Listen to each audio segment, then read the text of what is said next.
हरे कृष्ण, राधे राधे। गोलोकवासी श्री राम शरण दास जी सनातन धर्म के परम अनुयायी, भगवत भक्त तथा सात्विक एवं परिष्कृत विचारों के लेखक थे।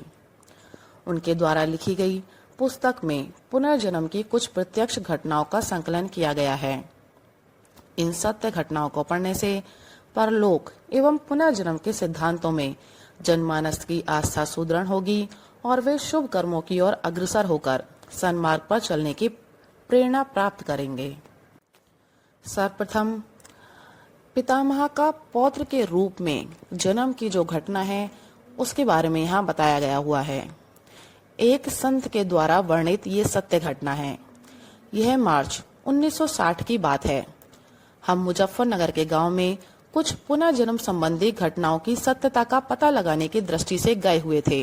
एक दिन हम काली नदी के किनारे देव मंदिरों के दर्शन करते हुए किसी संत के सत्संग की इच्छा से घूम रहे थे।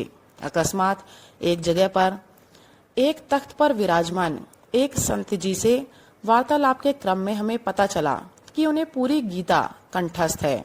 उन्होंने उपनिषदों का भी अध्ययन किया है। वह एक अच्छे योग अभ्यासी भी थे। उनका शुभ नाम स्वामी श्री मदनानंद जी सरस्वती था। वे ऋषिकेश हिमालय के कैलाशवासी योगी राज पूज्यपाल स्वामी श्री सत्यानंद जी महाराज के विशेष शिष्यों में से एक थे। स्वामी श्री मदनानंद जी की अवस्था उस समय 75 वर्ष की थी। वे एकाक्ष संत थे। उनके सत्संग और संसर्ग से हमें अपूर्व सुख और शांति का अनुभव हो रहा था। शास्त्रों, पुराणों और अध्यात्म चर्चा के प्रसंग में श्री स्वामी जी ने कहा, हमारे सनातन धर्म के शास्त्र पुराणों की सभी बातें अक्षर अक्षर सत्य है, पर आज के पाश्चात्य सभ्यता की चकाचौंध में फंसे मनुष्य इन्हें मानने के लिए तैयार नहीं है। यह देश का बड़ा भारी दुर्भाग्य है। शास्त्र पुराणों की बातें इतनी सत्य हैं कि मैं इसका प्रत्यक्ष जीता जागता प्रमाण आपके सामने हूँ, पर आज के इस घोर अविश्वास के युग में मेरी बातों को कोई सत्य कैसे मानने लगा। किंतु एक आंख का ना होना और मेरा जन्म होना, ये दोनों इस संदर्भ में पुष्ट प्रमाण हैं। हमें संत जी के श्रीमुख से यह सुनकर बड़ा भारी आश्चर्य हुआ और हमने पूज्य संत जी से निवेदन किया, महाराज जी, शास्त्रों की बातें अक्षर अक्षर सत्य है, इसके प्रत्यक्ष प्रमाण आप कैसे हैं? कृपा कर हमें अवश्य सुनाइए। हमारे बार बार विनय करने पर श्री संत जी बोले, अच्छा तो ध्यान से सुनिए। मैं बाबा होकर पोते के रूप में जन्म लेकर कैसे आया और मेरी माता ने भगवान श्री आशुतोष शंकर जी महाराज की पूजा आराधना के फलस्वरूप मुझे पुत्र के रूप में कैसे पाया तथा दाह संस्कार में कमी रहने के कारण मैं एक आंख वाला कैसे उत्पन्न हुआ, मैं अपने जीवन की ये महान आश्चर्यजनक बिल्कुल सत्य घटना आपको जो की तो सुनाता हूँ। मेरा जन्म जिला कानपुर की तहसील देरापुर में संवत 1942 के लगभग हुआ था। मैं जाति का दुबे ब्राह्मण था और मेरे पूज्य पिताजी का शुभ नाम पंडित श्री मधुरी दुबे अर्थात पंडित श्री मथुरा प्रसाद दुबे था। मेरी पूज्या माताजी का शुभ नाम श्री दुलारी देवी था और मेरे पूज्य बाबाजी का शुभ नाम श्री परम सुख दुबे जी था। मेरी पूजनीय माताजी के 4 लड़कियां हुईं, पर लड़का कोई नहीं हुआ। माताजी पुत्र न होने के कारण बड़ी चिंतित रहा करती थी और पुत्र प्राप्ति के लिए साधु संतों की सेवा तथा भगवान से अहर्निश प्रार्थना किया करती थी। किसी के बताने के अनुसार उन्होंने पुत्र प्राप्ति के लिए आशुतोष भगवान श्री शंकर जी महाराज की शरण ली। हमारे गांव के बाहर पंडित श्री कनौजी लाल मिश्र जी का बनवाया हुआ भगवान श्री शंकर जी का एक मंदिर था, जो वीर पहलवान के नाम से प्रसिद्ध था। उसमें जाकर उन्होंने श्री शंकर जी की पूजा आराधना आरंभ कर दी। माताजी प्रातःकाल और सायकाल दोनों समय श्री शंकर मंदिर पर जाती और बड़े ही प्रेम से श्री शंकर जी का पूजन भजन करती, दीपक जलाती और श्री शंकर जी से पुत्र प्राप्ति के लिए करुण प्रार्थना करती। आशुतोष शंकर भगवान तो बड़े ही दयालु कृपालु हैं। उन्होंने मेरी माताजी की प्रार्थना को तत्काल सुना। जहाँ शास्त्र अनुसार चलकर श्री शंकर जी का पूजन करने से श्री शंकर भगवान प्रसन्न हुए और उनकी कृपा से पुत्र प्राप्ति का शुभ अवसर आया। वहीं अकस्मात एक कार्य शास्त्र विरुद्ध हो जाने से एक घोर अनर्थ भी हो गया। बात यह हुई कि इसी बीच में अकस्मात हमारे पूज्य बाबा श्री परम सुख दुबे जी का स्वर्गवास हो गया। उनकी आयु उस समय लगभग 90 वर्ष की थी और वे प्राचीन ढंग के पंडित थे। नीचे तक का अंगरखा पहना करते थे और हाथ में लाठी लेकर चलते थे। बाबा जी का शरीर पूरा होने पर उन्हें मृतक घाट में ले जाया गया। हमारे उधर यह एक प्रथा है और यह शास्त्र अनुकूल भी है कि सूर्यास्त हो रहा हो तो उस समय मुर्दा नहीं फूका जाता, उसे पाप माना जाता है। इसलिए सब सूर्यास्त से पहले ही मुर्दा फूक लेते हैं।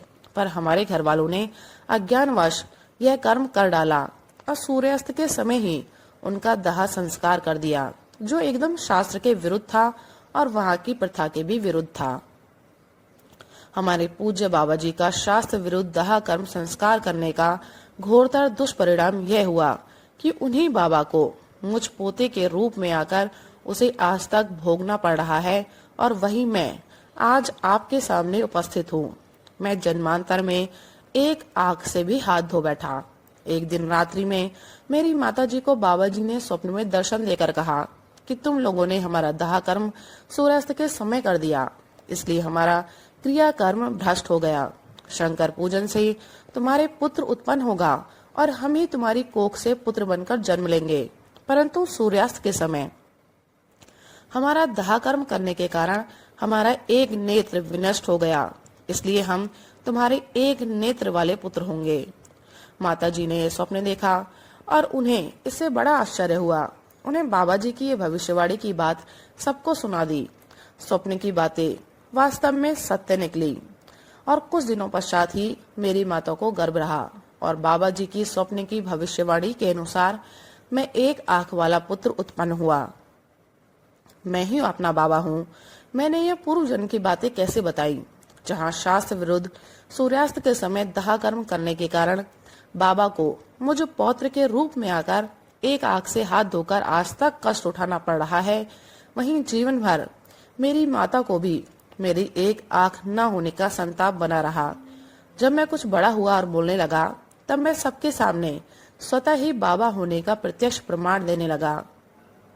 मैं सबको बताने लगा कि यह मेरी लाठी है, जिससे मैं पूर्व जन्म में बूढ़ा होने के कारण लेकर चलता करता था। यह मेरा अंगरखा है, जिसे मैं पहना करता था। अमुक आदमी हमारे रिश्तेदार है, उन्हें बुलाओ। ये सब बातें बताने पर मेरी माता ने इस पर कोई ध्यान नहीं दिया और इसे भूत प्रेत की बीमारी समझकर मेरी सेवा और देखभाल करना बहुत कम कर दिया। लेकिन आगे चलकर मैं बड़ी विचित्र विचित्र बातें बतलाने लगा और पूर्व जन्म में जब मैं बाबा था उस समय के अपने गाड़े हुए रुपए बताकर और सबके सामने उखाड़ कर दिखाए। यह देखकर सब आश्चर्यचकित रह गए और बरबस सबको एक स्वर से यह स्वीकार करना पड़ा कि वास्तव में बाबा ही पौत्र के रूप में जन्म लेकर आए हैं। बहुत दिनों तक मैंने इसी प्रकार अपने पूर्व जन्म की सभी बातें बता बताकर और प्रमाण दे देकर सबको चमत्कृत कर दिया, किंतु बाद में माताजी ने मेरे कान बिंदवा दिए, जिससे मैं सब भूल भाल गया और फिर मुझे कुछ याद नहीं रहा। शास्त्र विरुद्ध सनातन धर्म विरुद्ध दाह कर्म होने के कारण मुझे अपनी आंख से हाथ धोना पड़ा और मेरे घर वालों को भी इस बात से बड़ा घोर दुख हुआ। किंतु आशुतोष भगवान भोलेनाथ की आराधना के फलस्वरूप मेरी माताजी की पुत्र प्राप्ति की लालसा तो पूरी ही हो गई थी। मैं बहुत दिनों तक घर पर रहा, बाद में पहलवानी करता रहा और नौकरी भी की। अंत में सब कुछ छोड़ छाड़कर ऋषिकेश के स्वर्गीय महान योगीराज संत पूज्यपाद 1008 श्री स्वामी श्री सत्यानंद सरस्वती महाराज की शरण में चला गया और उन्हीं से सन्यास की दीक्षा ग्रहण कर ली। मेरे माताजी ने मेरा नाम मदन रखा था। मैंने पूज्य गुरुजी महाराज को अपना वही नाम बताया। तब पूज्य गुरुजी महाराज ने सन्यास के समय हमारा वही नाम मदन की जगह मदनानंद सरस्वती रख दिया और मुझे उन्हें श्री गुरुदेव ने कृपा कर गीता उपनिषद आदि सब पढ़ाए। वे अपने आश्रम में बहुत सी गायें रखा करते थे। मुझे उन गायों की सेवा करने का भी परम सौभाग्य प्राप्त हुआ और उन्होंने हमें कुछ योग अभ्यास भी सिखाया। इस प्रकार उन्होंने मुझे परमार्थ पथ का पथिक बना दिया। मुझे अपने जीवन की सभी सत्य घटनाओं से यह स्पष्ट हो गया और पूर्ण निश्चय हो गया कि शास्त्रों पुराणों में जो श्री शंकर आराधना विष्णु आराधना आदि के फल बताए गए हैं वे बिल्कुल ही सत्य है। मेरी माताजी ने शंकर आराधना से मुझे पुत्र रूप में प्राप्त किया, यह इस बात का प्रत्यक्ष प्रमाण है। शास्त्र पुराणों में जो बातें लिखी हैं और उनके करने का महान पुण्य फल लिखा है तथा शास्त्र विरुद्ध कर्म करने का जो भयंकर दुष्परिणाम लिखा है, उनकी सत्यता का भी हमने अपने जीवन में भली भांति अनुभव कर लिया। शास्त्र पुराणों में जो पुनर्जन्म की हजारों घटनाएं भरी पड़ी हैं, किंतु जिन्हें आज के लोग मानने को तैयार नहीं, वे सभी बातें अक्षर अक्षर सत्य है। मैंने ये प्रत्यक्ष अनुभव किया है जो तुम्हें सब प्रमाण बतला दिया। यह है एक वीतराग सन्यासी के जीवन की महान आश्चर्यजनक सत्य घटना जो आपके सामने रखी गई है और जिससे हमारे शास्त्रों की पुराणों की सभी बातें सत्य सिद्ध होती हैं। राधे राधे, हरे कृष्ण।